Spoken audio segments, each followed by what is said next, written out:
Hey guys, Jengar here. Welcome to today's video, and we'll be going into the recent shenanigans from Gaijin, a business model gone wrong. Of course, we all been here for those years. Some people haven't, but many of us have. Many of us also have already spoken out many times on the bad decisions that Gaijin have made for their business model, and they finally did it, I guess, man. Jesus, bloody hell. All hell has broken loose. And no wonder, to be honest, no wonder. I mean, over the past few months, me and some of my guys have been talking as well while flying. And I mean, we're all pretty good pilots. And you're getting like 18,000 Silver Lions gain with 3 kills, or 20,000, depending on which battle rating you're at and stuff like that. And we were already philosophizing like, what the hell is it going to be for somebody who is just beginning, who cannot get a kill, maybe gets a few ground targets. And I mean, those people just, without premium, it is impossible to progress. It was already for a long time very difficult, but you know, Gaijin has just pulled the wool over our eyes for a long time, and just try to minimize, force us to buy stuff out of frustration. I mean, I've talked about their business model before.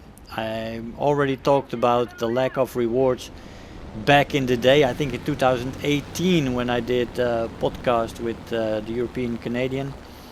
And we talked about the 25-minute timer with Define and Adam.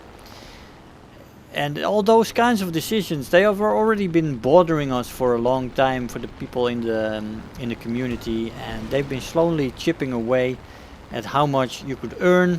I remember matches, and I did have a premium account here and there, but that you could get 80,000 Silver Lions gain, 100,000. If you had a very good match with an extra booster, you could go up to 300, 400,000, and that was actually regular. And you had wagers that they also nerfed, and golden eagle wagers that they took away.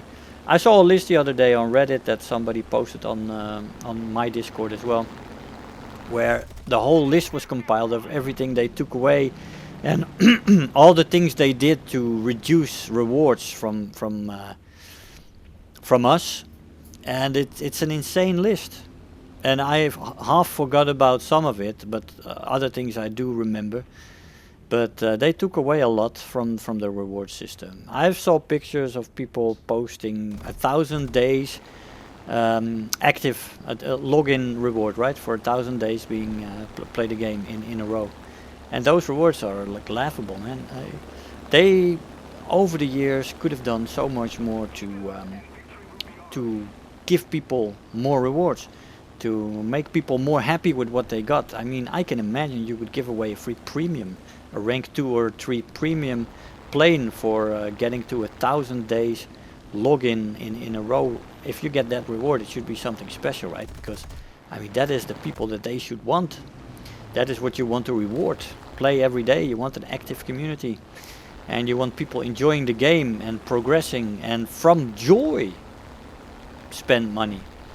But what Gaijin does, and has been doing for a long time, and as I said, I made many videos about this in the past, it has been a thorn in our side for a long time about their business model. And their business model at the moment, it still is to frustrate people with the grind. Make the grind so hard that people get so frustrated that they want to get to make it easier. So they want to maybe buy a premium plane, but they don't want to, they have to. And that's the problem with their current model. That is what all the frustration is coming from. It's all nice and good when you're a good player, and I mean, getting 2, 3, 4 kills per match is far above average, right? I mean, I think the average is slightly below a 1-to-1 kill death ratio. And if you're at that point, or you're even below average, which means half a kill or a third of a kill per death, then your progression is going to be through the floor, basically. You cannot progress. You have negative progression. You cannot buy any planes because you do not have any Silver Lions, and thus they want to force you to buy stuff, and that only works for so long. Because those people get frustrated, and even with premium at this time it's gonna be difficult. If you only get a kill or a half a kill or a third of a kill per battle to make a profit, even with a premium plane and premium time. So then you already spent money and you're still not progressing very fast. And this is the mistake that Gaijin has made. And it finally has gotten a big backlash. I mean, on the post that I made on this subject 4 years back, 5 years back, it is, there was some response, but people were still like, oh, you can work around it, and if you do well, blah, blah, blah, it's still easy. There was no massive responses to the 25-minute timer that they changed back in the day, when me and Define and Adam and a lot of people had comments. We made a podcast on it, which laid everything out. People were still like, I like this change, but that was even after they made the rewards dependent on how long you were in the game, and then they reduced the game time to 25 minutes from an hour. So, so that made you also get less rewards in the end, right? It supposedly was to reduce space climbing bombers and the amount of grief that people got from that, to solve that a bit, but they could have solved that in a lot of different ways. Didn't have to be the 25-minute timer, but there was a nice side effect that it also reduced the rewards people got. And I never got that. I always didn't understand what Gaijin was doing with that. Why the frustration-based business model?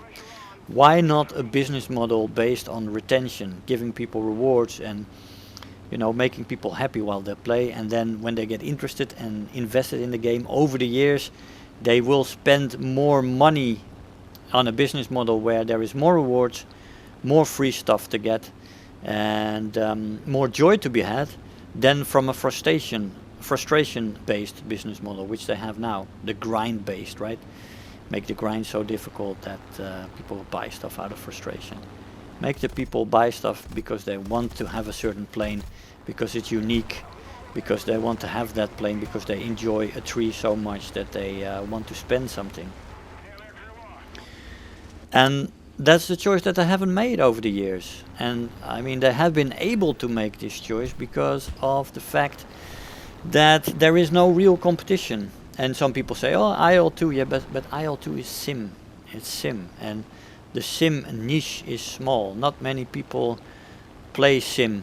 The brilliance of Gaijin's game is that they give you the feeling that you're a pilot with a mouse and a keyboard. And they make it accessible for everybody that way as well. It's easily accessible with a controller or with a mouse and keyboard. And it actually does give you the feeling that you're flying the plane. For me, right, and for other people, the tanking stuff and the naval and the helicopters. It's such an extensive, massive game with such a huge amount of content. Unfortunately, they have focused on making money, so bringing out new premiums and also the shenanigans that a premium is better than the regular plane and that it's a lower battle rating, and then a few months, 6 months later, when the plane doesn't sell so much anymore, they nerf it, they increase the battle rating, or you know, that's some stuff to sell stuff as well. And they shouldn't have done that, really. They should never have really lowered themselves to that standard. But I understand they make money, but as I said, there is another model for this that could have made this player base much bigger as well, because their player retention is not good. And they really should have focused on player retention, keeping people in the game. And how hard is it to give a little bit of stuff away? But no, they've reduced everything. They decided to take away a lot of the rewards. And man, if you go to Reddit and you see that list, what they nerfed out of the game, which gave us rewards in the past and doesn't give us reward anymore, then it's a crazy list. And but I knew that. I was frustrated. I almost quit the game in 2019, as you might remember. I didn't make any videos in 2019. A large part of that was because I was frustrated with Gaijin and with the way they handled the game.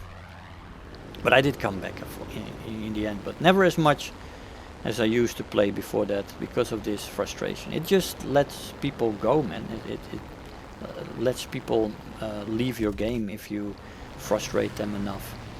And yeah, Gaijin is superbly good at that. Unfortunately, I don't know why, but they are. I don't think it's necessarily something that is unique to Gaijin only, but Gaijin does it fanatically, unfortunately. I wish they would change the business model to something more based on player retention and giving out more free stuff and free rewards and letting people enjoy the game longer, and thus in that longer period spend more money because they want to, because they love the game and not because they're frustrated out of their mind with the grind. And the grind is real in this game, but let's be fair. But anyway, that's my 2 cents. Gaijin has had this coming for a long time. Never have we seen this much of a backlash. This is quite unique, and I hear they even smashing the reviews in Steam and stuff like that, and that really hits home. Hopefully it hits home enough for them to change their business model from a frustration business model to more of a player retention focused business model, where they throw around a little bit more love, much more love, let's say. They can still change this around because they still do not have competition. But I have said for a long time that if Gaijin gets some real competition, they really would have to force their way and change their ways. It would be forced changed because they have a competition. And I think a lot of the player base would move to competition if there would be something like IL2, but then with Gaijin's mouse and keyboard controls. A mode for that, like a realistic mode, not sim. I wouldn't change to a sim based game. I don't want to play sim, I want to play realistic. So if that would be somewhere in a competition, I would not immediately leave because of everything I have here, but I would definitely try it out, and if I would enjoy it more, then man, I would change. Yeah, I can't say otherwise. I am very attached to my account in War Thunder, as I played it for a long time, and I'm one of those people that likes to spend money on it. There was a time when I had a lot of spare change, and I spent thousands of euros on this game because I loved it, not because I had to. I always did quite well. But so I would have trouble saying bye to my account. But if there's a game that, as I said, has more of a player retention based model, where they would give out much more rewards and free stuff and try to retain players, if that was their base mindset, then I would change to that game, definitely. And I think many of you would as well. So I hope this warns Gaijin. I hope they change their ways, and let's see what they do out of this situation. I believe there is a Play No War Thunder Day planned on the forums. I saw the 26th. I would call out to support that, and let's see what that does for Gaijin. Let's see if they get the signal from their player base, and let's hope that they revert these things, and even better, if they move beyond that and just completely redesign the way they do things. I hope that's what the end result of this will be. I have doubts, but we'll see. Let's hope they do that and see where they go. Guys, I hope you enjoyed the video. Let me know what you think. I hope you enjoyed the video. I want to thank you all for watching, and I'll see you guys next time. Bye bye. If you're new here, make sure to hit the subscribe button, become part of this community. If you are already a subscriber, don't forget to like the video, do leave me a comment, and if you really feel like helping out today, make sure to share the video with your friends and let them know about the channel.